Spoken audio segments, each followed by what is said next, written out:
রাঙামতি তীরন্দাজ ধারাবাহিকে আজকে আমরা দেখতে পাবো যে একলব্যর সাথে রাঙা কথা বলে ফোনে। রাঙা একলব্যকে বলে যে বড়বাবু মায়ের হাতে রান্না খেয়েছে। এটা শুনে একলব্য তো খুব খুশি হয়ে যায়, আর এদিকে প্রমিতাও খুব খুশি হয়। তখন একলব্য প্রমিতার গলার আওয়াজ পায়, তখন রাঙাকে জিজ্ঞেস করে যে মা ওখানে হাসছে মনে হয়। তখন রাঙা বলে হ্যাঁ হাসবে না, কিভাবে বড়বাবুর রাগ কমাতে হয় সেটা তো মা ছাড়া আর কেউ জানে না। এটা শুনে প্রমিতা তো একটু লজ্জা পায় আর বলে বেশি পেকেছিস তাই না, দে ফোনটা আমায় দে। এরপর একলব্যকে বলে প্রমিতা, তুমি তুমি যে কাজটা করতে গিয়েছো সেটাতে মন দাও, আর এসব নিয়ে বেশি ভেবো না, সব কিছু ঠিক হয়ে যাবে। আর এটা তো একটা ষড়যন্ত্র, এই ষড়যন্ত্র যেদিন তোমার বাবা দেখতে পাবে সেদিন সমস্ত কিছু ঠিক হয়ে যাবে।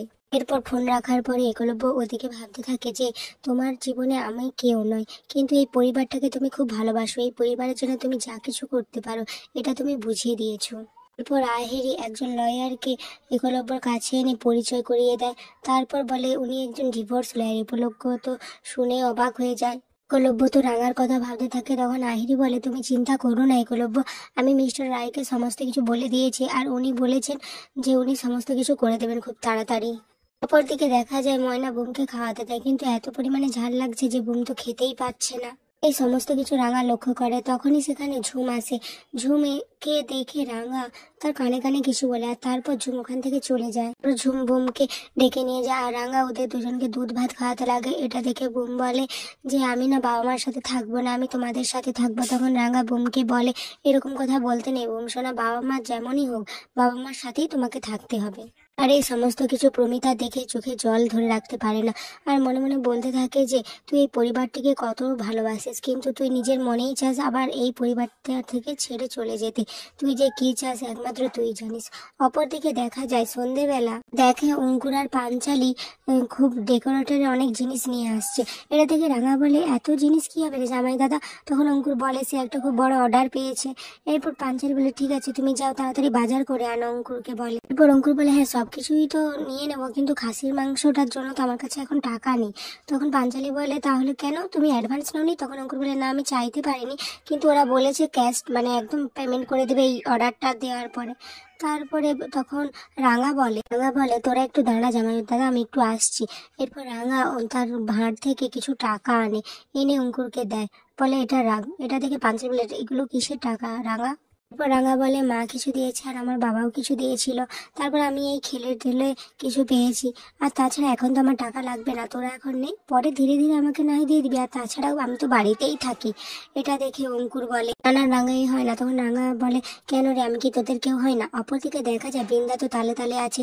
তারপরে বলে মা আর পিসিমা তো এখন নেই, তার মানে এই সময় রাঙার ঘরে যেয়ে সুব্রত তার আংটিটা খুঁজে নিতে হবে।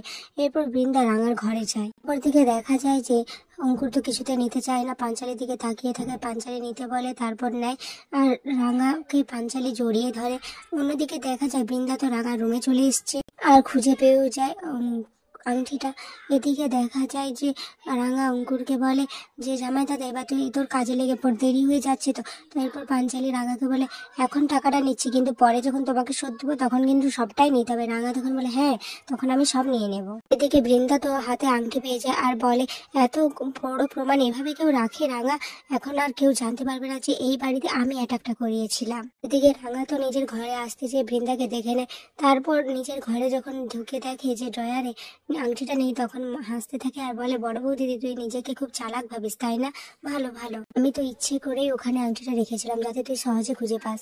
এরপর তুই ওই আংটিটা নিয়ে সুব্রতদার কাছে যাবি, এবার যা যা ভালোভাবে যা, তারপর দেখ এই রাঙামতি তোদের কি করে।